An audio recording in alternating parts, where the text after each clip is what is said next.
그들이 이 말을 듣고 마음에 찔려 그를 향하여 이를 갈거늘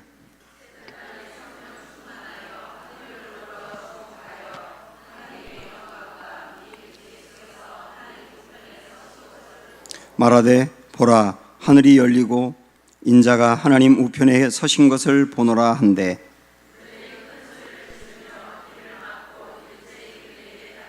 성 밖으로 내치고 돌로 칠세 증인들이 옷을 벗어 사울이라 하는 청년의 발 앞에 두니라.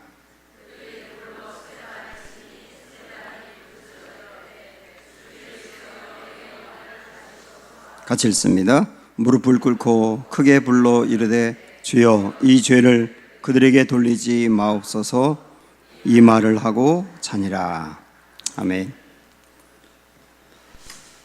네. 예수님 승천하신 다음에 교회가 세워지고요.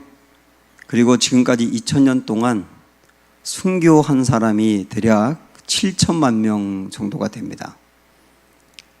초기에 교회가 세워진 다음에 아주 무수히 많은 그 순교자들이 생겼고, 그리고 지금까지도 계속 순교자가 있습니다.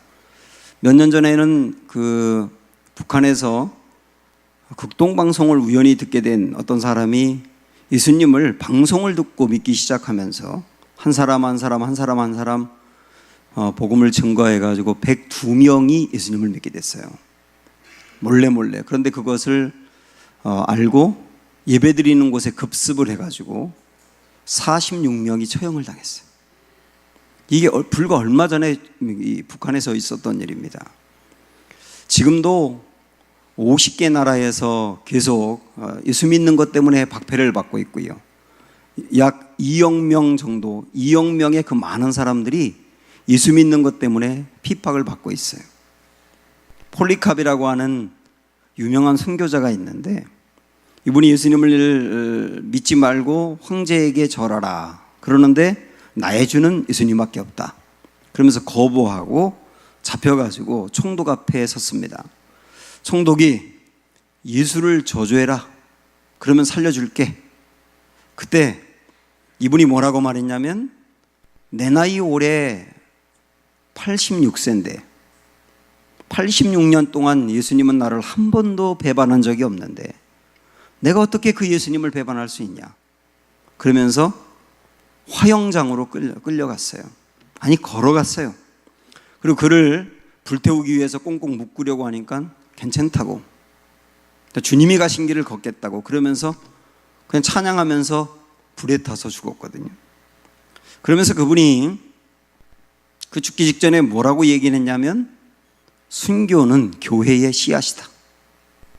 순교의 피가 흘려진 곳에 교회가 세워지고, 교회라고 하는 것은 그런 순교의 씨앗을 통해서 성장하게 된다. 어쩌면 7천만 명이나 되는 그 엄청나게 많은 순교자들을 통해서 교회가 여기까지 오지 않았나 싶어요.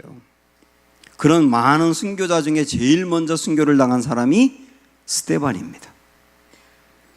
사도들, 예수님의 제자인 사도들 중에 한 명이 제일 먼저 순교를 당한 게 아니고 평신도였던 스데반이 제일 먼저 순교를 당했어요.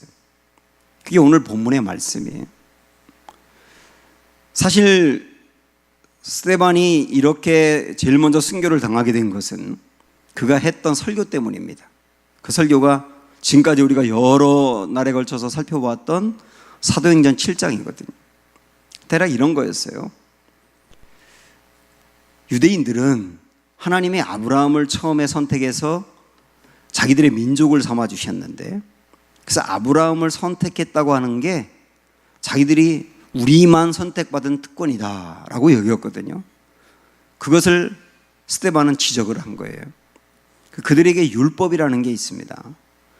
율법이라고 하는 것은 그대로 지키지 못하기 때문에 예수님의 은혜를 바라보라고 주신 거거든요. 사실은 물론 지켜야 되지만 다 지킬 수 없을 때 주님을 바라보라고, 은혜를 구하라고 주신 건데, 그들은 율법을 다 지키지도 못하면서 우리에게는 율법이 있다 하는 것을 뻐기고 자랑을 했어요. 그리고 그들에게 성전이 있었는데 이 성전은 죄를 지은 사람이 그곳에 가서 하나님을 만나고 회개하고 죄사함을 받고 새로워지라고 주신 곳인데, 자기들은 그렇게 하지 못하면서 성전이 있다는 것 자체를 자랑하고 특권의식만 갖고 있었던 겁니다. 이런 부분들에 대해서 스데반이 하나하나 구약의 예를 들면서 지적을 하고, 결국 그러면서 유대인들이 갖고 있는 신앙의 본질적인 문제를 이야기했거든요. 목사에게 설교에 대해서 얘기하면 기분 나쁘죠. 의사에게 건강에 대해서 이야기하면 난 무시하는 거야 라고 말하지 않습니까? 여기 유대교 지도자들에게 자기들이 성경에 대해서 최고로 잘 알고 그 다음에 신앙에 대해서는 최고라고 생각하는 사람들에게 당신들의 신앙은 기초부터 틀렸어 라고 말하니까 그들이 견딜 수가 없었던 거거든요.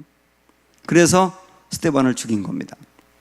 오늘 말씀에 보면 스데반의 설교를 듣고 한번 여러분 54절 보시겠어요? 시작. 그들이 이 말을 듣고 마음에 찔려 그랬어요. 마음에 찔려. 그러니까 설교를 듣고서 마음에 찔렸어요. 찔렸다는 말은 스데반이 옳은 설교했다는 뜻이지 않습니까? 이 마음에 찔려라고 하는 게 이 설교를 듣는 사람들이나 하나님 말씀 앞에 있는 사람들에게 상당히 중요합니다. 마음이 찔리는 거는 은혜 받을 수 있는 기회거든요. 그래서 사도행전 2장에 보면 베드로가 유대인들을 대상으로 설교를 할 때 37절에 보면 그랬어요. 그들도 베드로의 설교를 듣고 마음에 찔렸다고 나와요. 그 다음에 마음에 찔리고 난 다음에 그 다음 뭐라고 말하냐면 베드로와 요한과 여러 사도들에게 형제들이여 우리가 어찌할꼬, 마음에 찔린 다음에 우리가 어찌할꼬 이렇게 나가면 이게 정말 은혜 받는 길이에요. 그러니까 베드로가 주 예수를 믿고 죄 사함을 받고 그 다음에 구원을 받고 성령을 믿으라, 성령을 받으라 이렇게 말하니까 그들이 거기서 예수님 믿으면서 3,000명이나 회심하지 않습니까? 그러니까 마음에 찔린 다음에 어찌할꼬로 나가면 되는 거예요. 그런데 오늘 이 말씀에 보면 다시 보시겠어요? 54절에 보면 이 말을 듣고 마음에 찔려 그 다음 뭐라고 나갑니까? 그를 향하여 이를 갈거늘 이렇게 가는 사람도 있는 거예요. 말씀을 듣고 마음에 찔린 다음에 이를 가는 사람이 있는 거예요. 이를 가는 사람은 멸망으로 가는 거예요. 이 사람들도 이를 갈거늘 하고 이를 간 다음에 스데반을 향하여 돌을 던져 그를 죽이지 않습니까? 저는 이 말씀을 보면서 이 말씀이 뭐 오늘의 초점은 아니지만은 저나 여러분이나 하나님의 이 말씀 앞에 서 있을 때 하나님의 말씀이 나의 심령에 떨어져 나의 마음을 찌른다면 그 다음에 우리의 심령이 어찌할꼬로 나아가는 은혜가 있기를 축복합니다. 그럼 길이 열리는 거예요. 이들은 이를 간 다음에 스데반을 죽이는 그 엄청난 죄를 범하게 되는데 스데반은 그렇게 해서 순교를 당한 겁니다. 그런데 스데반을 가만히 보면 그는 순교당해 죽으면서까지도 예수님을 드러내고 있어요. 자, 쭉 뒤로 가서 59절 보시겠어요? 그들이 돌로 스데반을 치니 스데반이 부르짖어 이르되 주 예수여 내 영혼을 받으시옵소서. 이렇게 하면서 마지막 죽어가는 모습이 예수님께 당신의 영혼을 의탁하는 거예요. 여러분 이 모습 보면 뭐가 생각나세요? 예수님이 마지막 십자가에서 돌아가실 때 하나님께 내 영혼을 의탁합니다 라고 했던 게 생각나지 않습니까? 그러니까 그는 죽으면서도 마지막의 모습도 예수님을 드러내고 있단 말이에요. 그 다음에 60절 보면 보세요. 시작. 무릎을 꿇고 크게 불러 이르되 주여 이 죄를 그들에게 돌리지 마옵소서 이 말을 하고 자니라. 그러니까 스데반이 이 세상에서 마지막 한 말은 뭐냐면 자기를 향하여 돌을 던진 사람들. 여러분 돌마저 죽는 거예요. 차라리 교수형이라든지 칼로 그냥 목을 맨다든지 그러면 한 번에 죽는 것인데 돌에 맞아 죽는 것은 계속 죽어가는 거 아닙니까? 이 어마어마한 고통을 당했는데 자기를 향하여 돌을 던지는 그 사람들을 위해서 스데반이 이 세상에서 마지막 한 말이 뭐냐면 저들의 죄를 용서해달라는 거예요. 여러분 이 말씀은 또 뭐가 생각나세요? 역시 예수님이 마지막 십자가에 돌아가시면서 당신을 모욕하고 당신에게 십자가를 못 박게 한 그 사람들의 죄를 용서해달라고 몰라서 그러는 거라고. 그렇게 돌아가신 모습하고 정말 똑같지 않습니까? 그러니까 이 말씀을 보면 스데반은 죽으면서까지도, 그의 죽음까지도 예수님을 드러내고 있구나 볼 수가 있습니다. 스데반은 그의 삶 전반이 사실은 주님을 드러내는 거였어요. 스데반은 7 집사 중에 한 명 아니었습니까? 7 집사를 뽑을 때 기준이 뭐냐면 성령과 지혜가 충만하고 그리고 칭찬받는 사람 7이라 그랬거든요. 거기에 스데반이 들어간 겁니다. 스데반은 성령과 지혜가 충만할 뿐만 아니라 사람들로부터도 칭찬을 받는 사람이었어요. 그리고 그들에게 맡긴 일이 뭐냐면 구제를 담당하는 일이었거든요. 구제를 담당하는 일. 그래서 구제를 담당하는 일을 그들에게 맡겼다는 말은, 구제를 책임질 수 있는 사람이라는 말은 사랑이 많은 사람이라는 뜻이에요. 그 중에 한 명이 스데반이었던 겁니다. 예수님의 사랑을 닮아간 사람이죠. 그런데 한번 6장으로 앞으로 잠깐 가보시면 8절을 한번 보실까요? 8절, 스데반이 은혜와 권능이 충만하여 큰 기사와 표적을 민간에 행하니. 이 스데반이 집사님으로 이렇게 피택이 된 건데, 근데 그에게서 은혜와 권능이 충만해서 큰 기사와 표적이 나왔다. 굉장히 권능 있고 능력 있는, 영적인 능력 있는 분이었고요. 10절에 가보면 많은 사람에게 스데반이 성경 말씀을 가지고 논쟁을 했는데, 10절에 스데반이 지혜와 성령으로 말함을 그들이 능히 당하지 못했다. 그러니까 성경에 대해서 구약부터 쭉 풀어나가는 것이 얼마나 성경을 제대로 잘 알고 있는지 그거를 사람들에게 이야기하는데, 평신도인 이 집사님이 얘기하는 것을 사람들이 들으면서도 능히 할 말이 없을 정도로 성경에 대해서 온전히 알고 있었던 거예요. 굉장히 능력 있는 사람이고 탁월한 사람이죠. 그리고 그런 마음을 가지고, 그런 지식을 가지고 쭉 펼쳐나간 설교가 7장이라고요. 이 7장은 유대인들에게 그들이 갖고 있는 신앙의 잘못된 모습을 아주 정면으로 비판한 것이고, 그들이 잘못된 부분이 얼마나 잘못됐는지를 조목조목 하나하나 밝혀낸 거거든요. 보통 다른 사람들이 이제 잘못하는 것이라든지 이런 것들에 대해서 지적을 하고 비판하고 이렇게 고쳐주려고 하는 사람은 성격이 보통은 강한 사람이에요. 보통 성격이 강한 사람은 사랑이 부족하거든요. 그런데 여기 한번 말씀을 다시 보시면 6장 15절 보시면, 공회 중에 앉은 사람들이 다 스데반을 주목하여 보니 그 얼굴이 어떻다고요? 천사의 얼굴과 같더라고요. 보통 굉장히 강한 사람이고 많은 사람 앞에 놓고 말씀으로 하나하나 가르치면서, 보세요, 어떤 말씀이 올바른가, 자, 이 말씀에 근거할 때 이게 잘못된 거 아닙니까? 당신들이 잘못된 겁니다 라고 그렇게 말하는 사람은 굉장히 강한 사람인데, 그 사람의 얼굴에서는 천사의 모습이 나와요. 천사의 모습. 그러니까 이 스데반은 이런 모습 하나하나를 보면 그의 삶도, 삶의 전반이 예수님을 드러내고 있단 말이에요. 그리고 그의 죽음마저도 예수님을 드러내고 있다 하는 것을 아주 분명히 알 수가 있습니다. 지금 여기서 우리 성도의 모습을 보는 겁니다. 저나 여러분이나 다 성도인데, 성도는 살아도 주를 위해서 살고 죽어도 주를 위해서 죽고, 살아도 그리스도를 드러내고 죽음조차도 그리스도를 드러내는 사람인 줄로 믿습니다. 그게 성도예요.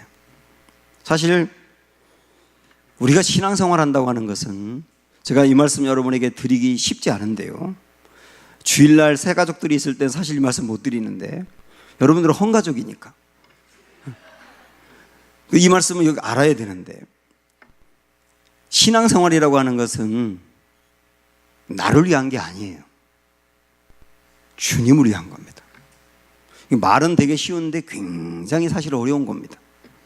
신앙생활하는 이유와 초점과 목적과 기대가 나의 유익을 위한 게 아니라고요. 내가 예배를 드리고 헌신하고 기도하고 그래서 내게 유익이 오는 게 얼마나 많습니까? 그리고 주님이 주시는 선물이죠.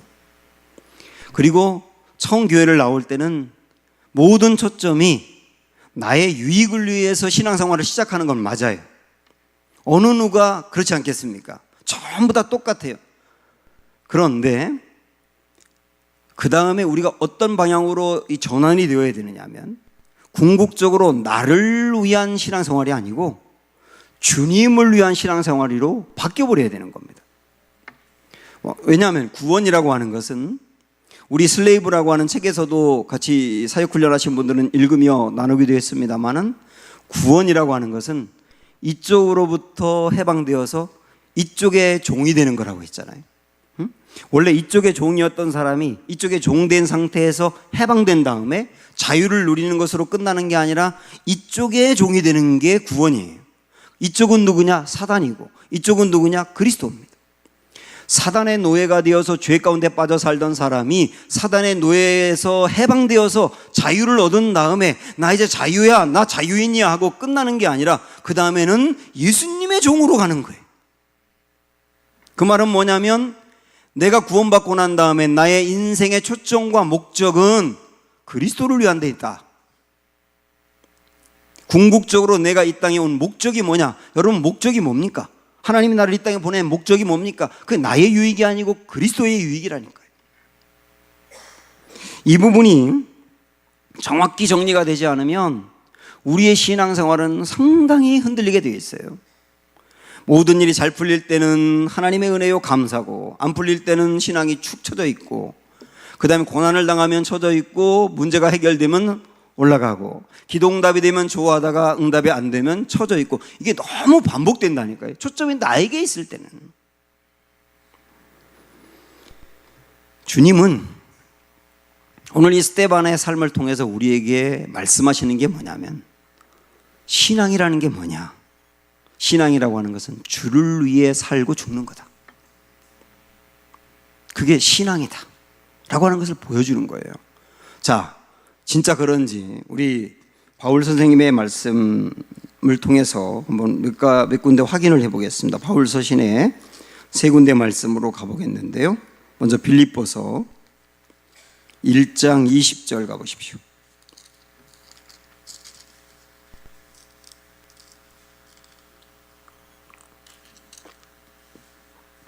(319쪽) 빌립보서 1장 20절.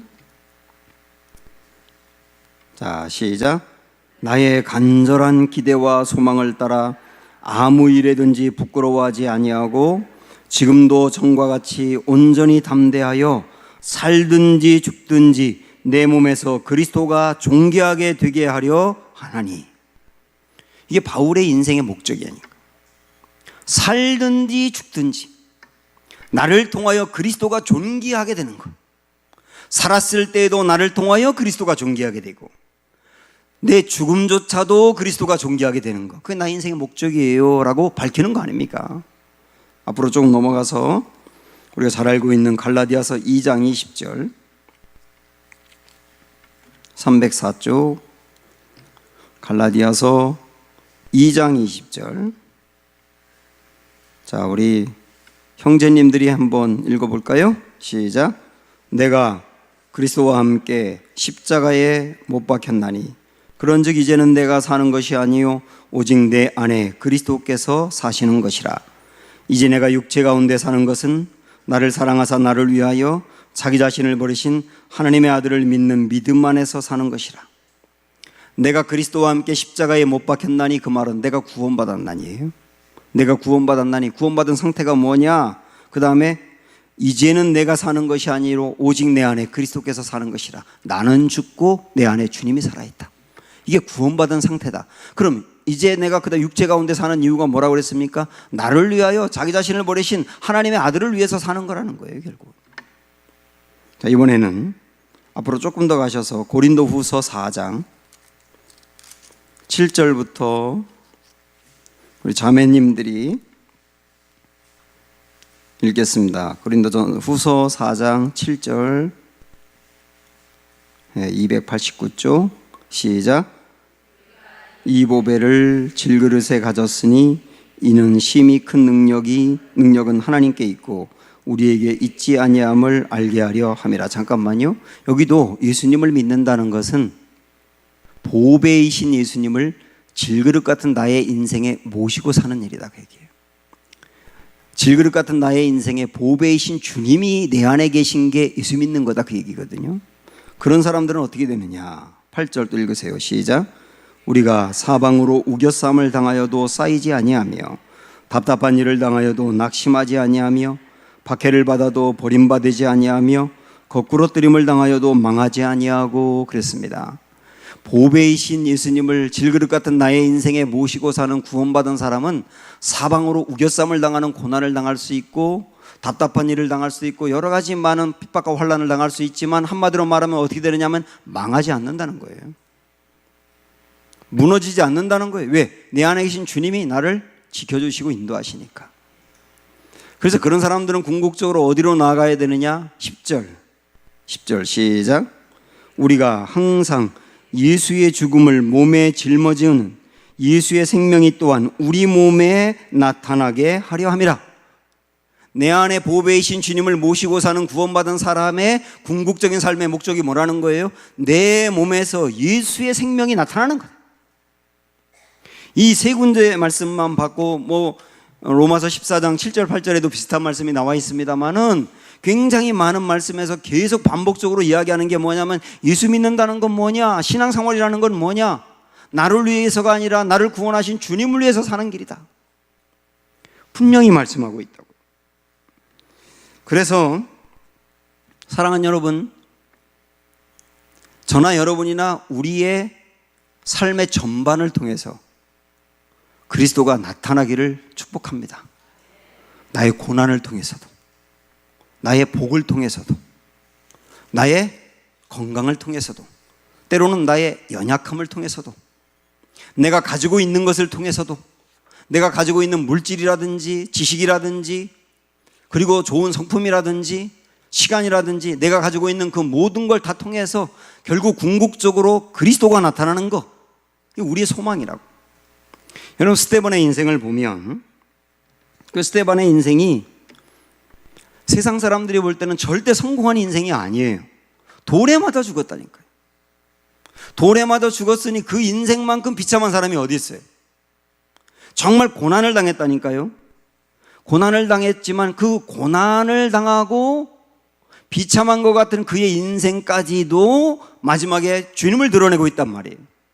우리가 주님을 드러낸다는 것은 천편일률적으로 하나로 볼 수 없어요. 내가 가지고 복을 많이 받았다. 복을 많이 받은 사람도 그것으로 주님을 드러내면 되는 거예요. 그럼 나는 고난을 많이 당했다. 고난을 많이 당한 사람도 그 고난으로 주님을 드러낼 수가 있는 거예요. 내가 다른 사람에 비해서 어느 면에서 두드러진 뭐가 있다. 그것도 주님을 드러내면 되는 거예요.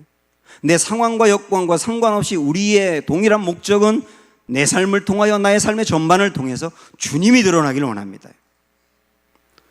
여러분, 이 스데반이 죽으면서까지도 예수님을 드러내는 삶을 살았다고 했지 않습니까?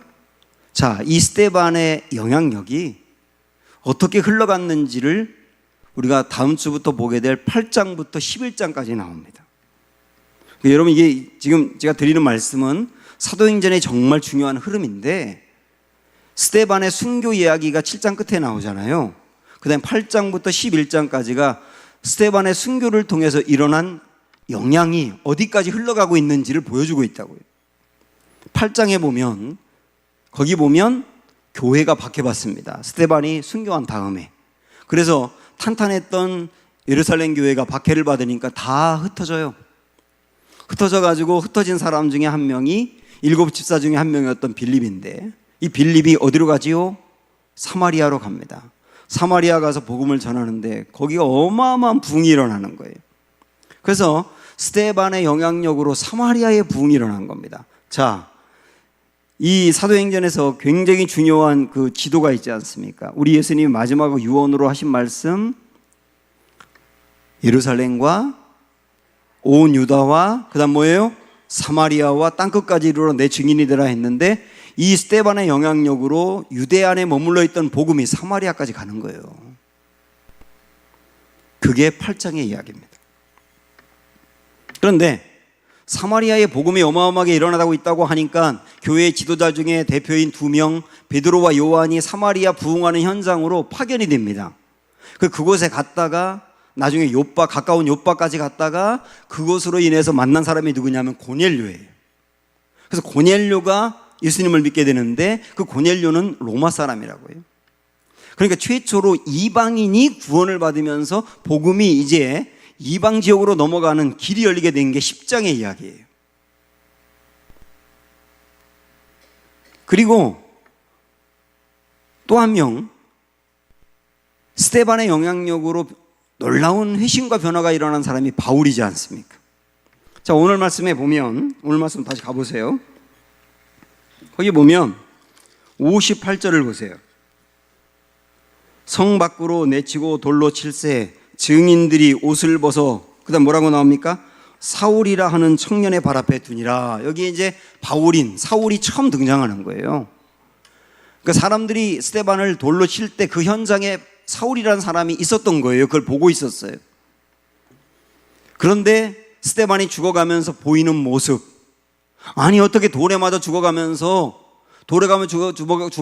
이를 갈거나 저주하거나 그러고 죽어가는 게 아니라 내 영혼을 맡긴다고 그러고 죽지를 않나, 자기를 위해서 돌을 치는 사람들을 위해서 저들의 죄를 용서해달라고 말하는 그 스데반을 보면서 이 충격, 얼마나 놀라운 충격이었겠어요.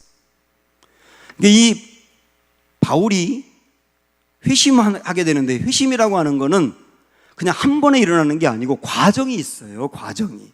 한 사람이 회심하는 건 과정이 필요한데, 이 스데반의 마지막 죽어가는 모습을 본 사울의 이 어떤 충격은 회심을 위한 하나의 과정이었다고요.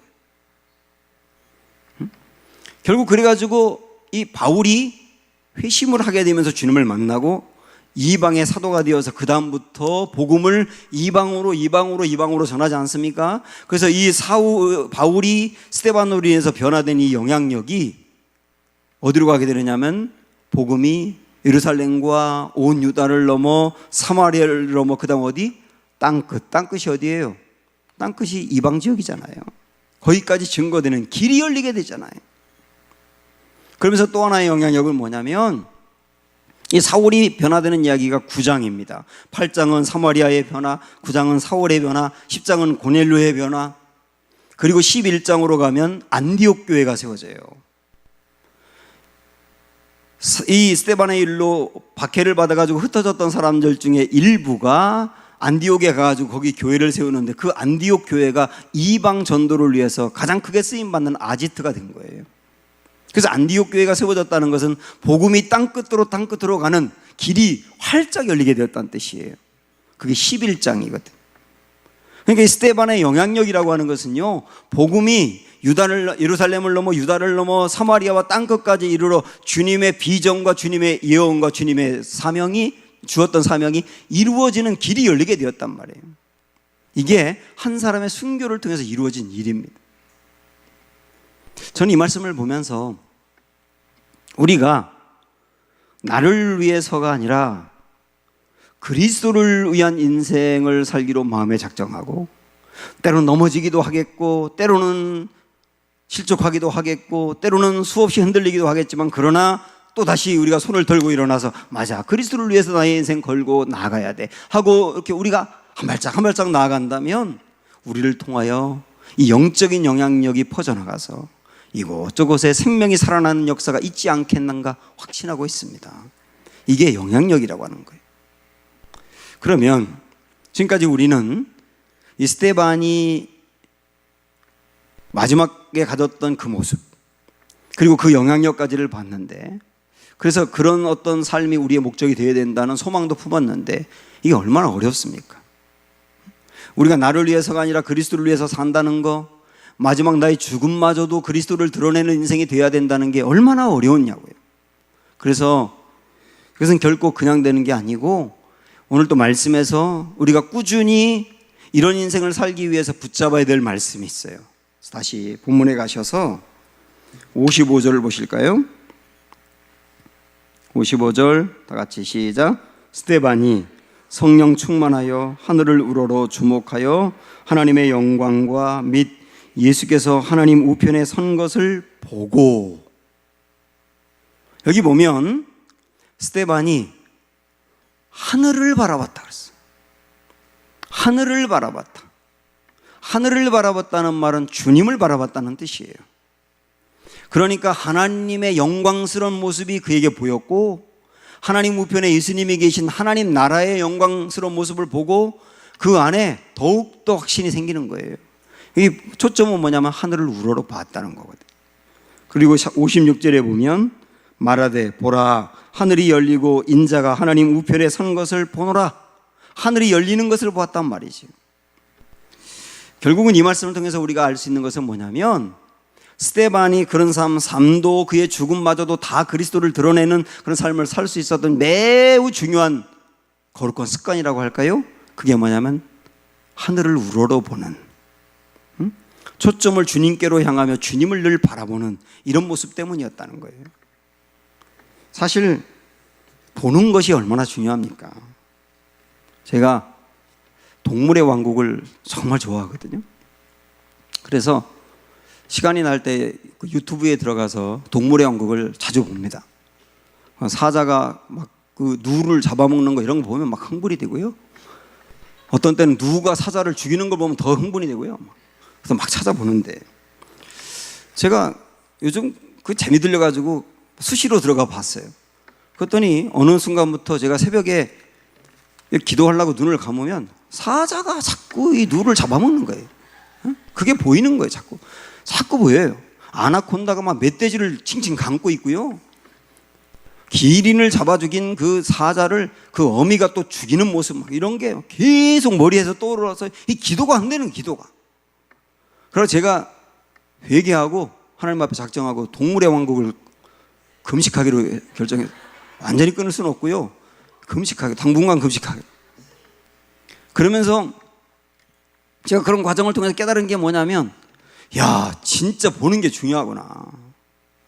아니, 세상에 그걸 여러 번 봤더니 기도가 안 되고 그 영상이 계속 봤던 영상이 머리에 떠올라서 기도를 방해하더란 말이에요.